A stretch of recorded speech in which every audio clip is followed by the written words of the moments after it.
through the door here at Coca-Cola Park. Take us through kind of what happens. Yeah, the run of show is actually really smooth. So everybody went in. They actually went in. They registered their time slot like they would ordering a ticket for the Iron Pig. So they would go in, they click on their time slot, and then what they do is they'll get a confirmation email to say, hey, you're booked from 2 to 2:15 on the 24th. They have their email confirmation. It sends them a calendar invite.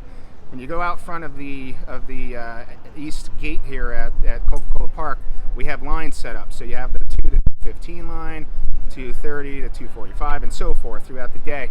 And what we have is our staff outside. They'll provide the COVID-19 screenings before they even enter the park. So we want to make sure that there's no one flagged before they're coming in.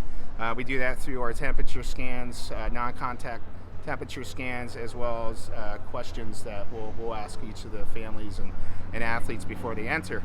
Once they enter, they'll come in and they will go through one of our 3 check-in gates, and those will look through their SIPI forms and their physical forms that they need for their school and make sure everything's ready to roll. And once they do that, they'll go along the outside of the outfield there. They'll circle around to the west side, and they will start their screenings with their height, weight, their blood pressure, their vision, and that's also spaced accordingly so that we're making sure everybody's at least 6 feet apart from each other and wearing a mask.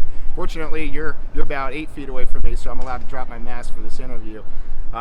Once they do that, we have our stations with the physicians. We have about 20 physicians set up, and they're spaced about 10 to 15 feet apart. We have a radio system, so when a table with a physician opens up, we radio down to the end, we let that person come down and get their physical, and then they proceed to the checkout and they exit out a separate gate. So it's a continuous flow.